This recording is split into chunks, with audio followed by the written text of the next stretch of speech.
বিশ্ব সংবাদে আপনাকে স্বাগত। শুরুতেই জানাবো হাতে পাওয়া সর্বশেষ আন্তর্জাতিক সংবাদের শিরোনাম, পরে বিস্তারিত। ইসরায়েল ফিলিস্তিন পুরোদমে যুদ্ধ চলছে, আর যুদ্ধের সর্বশেষ আন্তর্জাতিক গুরুত্বপূর্ণ আপডেট সংবাদ জানিয়ে দিব। শুরুতেই শিরোনাম, আলহামদুলিল্লাহ, এবার ঘুরে গেল যুদ্ধের মোড়। ফিলিস্তিনকে রাষ্ট্র হিসেবে স্বীকৃতি দিতে রাজি ইংল্যান্ডের নতুন প্রধানমন্ত্রী কিয়ের স্টারমার। এরপর জানাবো হিজবুল্লাহর হামলায় ইসরায়েলের শীর্ষ সেনা কর্মকর্তা নিহত। এদিকে গাজায় যুদ্ধবিরতির আলোচনা পুনরায় শুরু করবে ইসরায়েল। আরও জানিয়ে দিব, পদত্যাগের ঘোষণা দিলেন ব্রিটিশ সাবেক প্রধানমন্ত্রী ঋষি সুনাক। এবং সর্বশেষ জানিয়ে দিব ইসরায়েলের যুদ্ধবাজ প্রধানমন্ত্রী বেনিয়ামিন নেতানিয়াহুর অবৈধ কার্যকলাপ। ফিলিস্তিনকে রাষ্ট্র হিসেবে স্বীকৃতি দিতে রাজি কিয়ের স্টারমার। দীর্ঘ 14 বছর যুক্তরাজ্য শাসন করেছে কনজারভেটিভ পার্টি, এবার ক্ষমতা এলো লেবার পার্টির হাতে। দেশটির নতুন প্রধানমন্ত্রী হতে যাচ্ছেন দলটির নেতা কিয়ের স্টারমার। প্রধানমন্ত্রী হয়ে কিয়ের স্টারমার ফিলিস্তিনকে রাষ্ট্রীয় স্বীকৃতি দিতে রাজি বলে জানিয়েছে কাতার ভিত্তিক গণমাধ্যম আল জাজিরা। এক প্রতিবেদনে সংবাদ মাধ্যমটি জানিয়েছে, লেবার পার্টি তাদের ইশতেহারে বলেছিল, আমরা ফিলিস্তিনি রাষ্ট্রকে স্বীকৃতি দিতে প্রতিশ্রুতিবদ্ধ, যার ফলে একটি টেকসই ও সার্বভৌম ফিলিস্তিনি রাষ্ট্রের পাশাপাশি একটি নিরাপদ ও সুরক্ষিত ইসরায়েল সহ দ্বিরাষ্ট্রীয় সমাধান হবে। সেই সঙ্গে অবিলম্বে যুদ্ধবিরতি সহ সমস্ত জিম্মি মুক্তি ও গাজায় সাহায্যের পরিমাণ বৃদ্ধি করতে চায় লেবার পার্টি। এই সংঘাতের সমাধানের পক্ষে যুক্তরাজ্য। এদিকে হামাস ইসরায়েল সংঘাত ইস্যুতে গত বছর নভেম্বরে গাজায় ইসরায়েলি হামলা বন্ধের যুদ্ধবিরতির বিপক্ষে ভোট দিয়েছিলেন স্টারমার। ইসরায়েলি হামলায় গাজায় নিহতের সংখ্যা 38,000 ছাড়ানোর প্রেক্ষাপটে সম্প্রতি এক রেডিও সাক্ষাৎকারে স্টারমার বলেন, ইসরায়েলের আত্মরক্ষার অধিকার আছে। এ সময় ইসরায়েলের এই হত্যাযজ্ঞকে গণহত্যা বলে আখ্যা দিয়েছেন তিনি।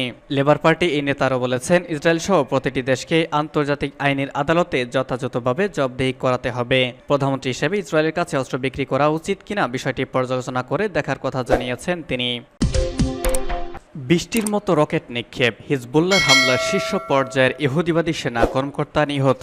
লেবাননের ইসলামী প্রতিরোধ আন্দোলন হিজবুল্লাহর ব্যাপক রকেট হামলায় ইহুদিবাদী ইসরায়েলের একজন মেজর পদমর্যাদার সেনা নিহত হয়েছেন। ইসরায়েলের বর্বর সামরিক বাহিনীর হামলায় হিজবুল্লাহর সিনিয়র কমান্ডার হাজ আবু নামেহ শহীদ হওয়ার পর হিজবুল্লাহ অধিকৃত গোলান মালভূমির ইসরায়েলি সামরিক অবস্থান লক্ষ্য করে অন্তত 200 রকেট নিক্ষেপ করেছে। এর পাশাপাশি হিজবুল্লাহ যোদ্ধারা বিস্ফোরক ভর্তি বৃষ্টি ড্রোন দিয়ে হামলা চালিয়েছে।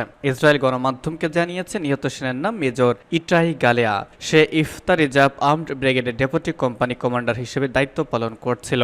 টাইম অফ ইসরায়েল বলছে, হিজবুল্লাহর রকেটের সরাসরি আঘাতে এই মেজর মারা যায়। ইসরায়েলি গণমাধ্যম আরও বলছে, গত 9 মাসের মধ্যে গতকালই হিজবুল্লাহ সবচেয়ে বড় ধরনের রকেট অভিযান চালিয়েছে। এতে ইসরায়েলের উত্তরাঞ্চলে বহু জায়গায় ব্যাপকভাবে আগুন ধরে গিয়েছে।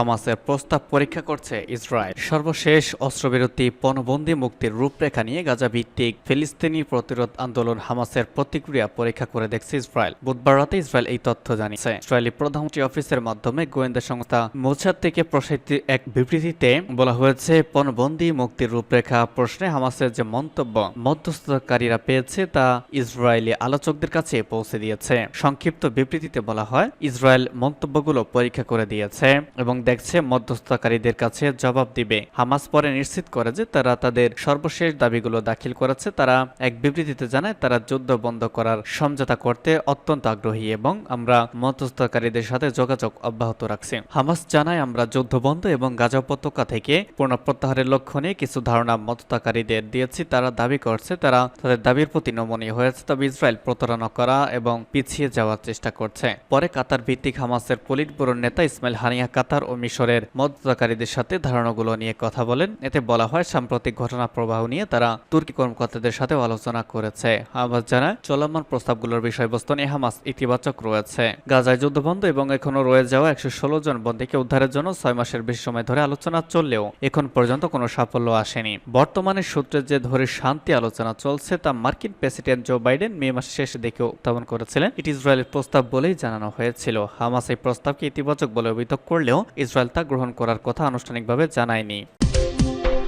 পদত্যাগের ঘোষণা দিলেন ঋষি সুনাক। যুক্তরাজ্যের সাধারণ নির্বাচনে ভরাডুবির পর প্রধানমন্ত্রী পদ ছাড়ার পাশাপাশি নিজ দল কনজারভেটিভ পার্টির নেতৃত্বে থেকে সরে দাঁড়ানোর ঘোষণা দিয়েছেন ঋষি সুনাক। শুক্রবার সরকারি বাসভবন 10 নম্বর ডাউনিং স্ট্রিটে বিদায়ী ভাষণে তিনি এই ঘোষণা দিয়েছেন। খবর রয়টার্সের। তার পদত্যাগপত্র গ্রহণ করেছেন ব্রিটিশ রাজা তৃতীয় চার্লস। বাকিংহাম প্যালেসে গণমাধ্যমকে এই তথ্য নিশ্চিত করেছে।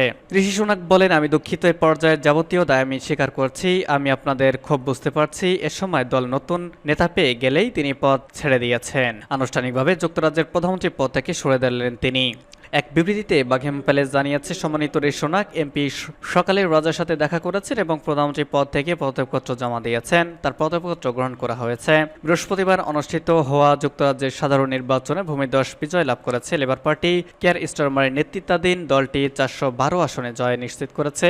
গত নির্বাচনের চেয়ে এবার 211টি আসন বেশি পেয়েছে তারা। বিপরীতে বর্তমান ক্ষমতাসীন দল কনজারভেটিভ পার্টি 250 আসন হারিয়েছে। ঋষি সুনাকের নেতৃত্বে নির্বাচন করা দলটি পেয়েছে 121 আসন।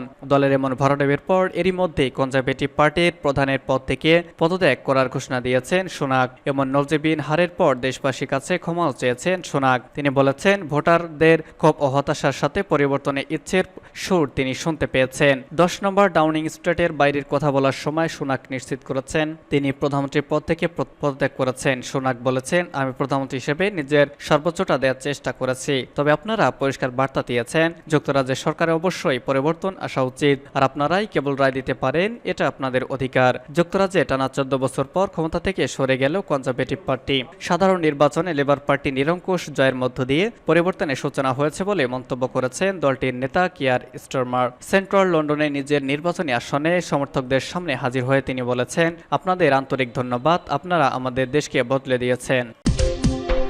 এবং সর্বশেষ জানিয়ে দিব, এক নজরে উপনিষবাদী ইসরায়েলের বিরুদ্ধে প্রতিরোধ সংগঠনগুলোর সর্বশেষ হামলা। 40 জন ইসরায়েলি সেনার হতাহত হওয়া। ইসরায়েলি অবস্থানগুলোতে হিজবুল্লাহ, ইয়েমেন ও ইরাকের প্রতিরোধ সংগঠনগুলোর ক্ষেপণাস্ত্র হামলা এবং হামাস যোদ্ধাদের হাতে ইহুদিবাদী সেনাদের সাজোয়াজান ধ্বংস ছিল গত 24 ঘন্টায় উপনিবেশবাদী ইসরায়েলের বিরুদ্ধে প্রতিরোধ ফ্রন্টের সর্বশেষ হামলার কয়েকটি নমুনা। মধ্যপ্রাচ্যে তৎপর প্রতিরোধ সংগঠনগুলো গাজাবাসীর প্রতি সংহতি জানিয়ে আপাত মস্তক সশস্ত্র ইহুদিবাদী ইসরায়েলের বিরুদ্ধে অভিযান পরিচালনা করার ক্ষেত্রে নজিরবিহীন সাহসিকতা প্রদর্শন করেছেন। প্রকৃতপক্ষে গত 9 মাসের যুদ্ধে ইসরায়েলের বিরুদ্ধে প্রতিরোধ ফ্রন্ট এই শক্তিশালী অবস্থানে থেকে লড়াই করে এসেছে। পার্সুরের রিপোর্ট অনুসারে ইসরায়েলি সেনাবাহিনী কথা স্বীকার করেছে যে সোম ও মঙ্গলবার তাদের 44 সেনা আহত হয়েছে, যাদের মধ্যে 14 জন আহত হয়েছে। গাজা উপত্যকার সংঘর্ষে ইহুদিবাদী বাহিনী গতকালও গাজায় তাদের একজন সেনাকে হারিয়েছে। এ নিয়ে গত নভেম্বরের 7 অক্টোবর থেকে পর্যন্ত নিহত ইসরায়েলি সেনার সংখ্যা 674 জনে পৌঁছেছে। অন্যদিকে লেবানন ইসলামী প্রতিরোধ আন্দোলন হিজবুল্লাহ ইসরায়েলের উত্তর অংশে আবারও ব্যাপক রকেট হামলা চালিয়েছে। গতকাল রাতে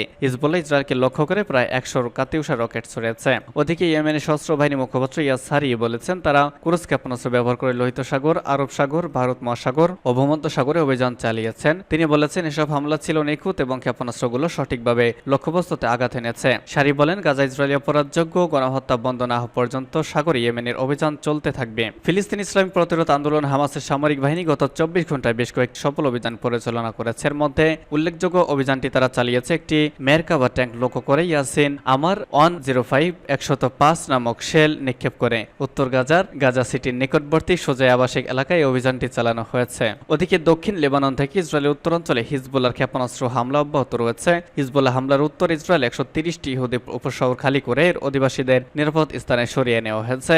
এসব বাস্তুহারা ইহুদিবাদীকে রাখার জন্য হোটেল ছাড়া আর কোনো জায়গা পায়নি ইসরায়েল। এ কারণে ইসরায়েলের প্রায় সবগুলো হোটেল বস্তুত আশ্রয়হীন ইসরায়েলতে ঠাসা রয়েছে। অন্যদিকে ইহুদিবাদী ইসরায়েলের যুদ্ধ মন্ত্রণালয় কয়েক সপ্তাহ আগে একটি বিবৃতিতে তাদের সেনা অবস্থান ও ইহুদি বসতিগুলোতে লেবাননের প্রতিরোধ যোদ্ধাদের ক্রমাগত আক্রমণের ক্ষয়ক্ষতি স্বীকার করেছে। এই মন্ত্রণালয় ঘোষণা করেছে যে হিজবুল্লাহর হামলায় পর্যন্ত ইহুদিবাদীদের 86টি বসতির 930টি বাড়ি ও ভবনের মারাত্মক ক্ষতি হয়েছে। এদিকে ইসরায়েলে অবসরপ্রাপ্ত রিজার্ভ জেনারেল ইজহাক বিক এক টিভি শোতে বলেছেন, গাজা যুদ্ধে ইসরায়েলি বিজয় হবে না।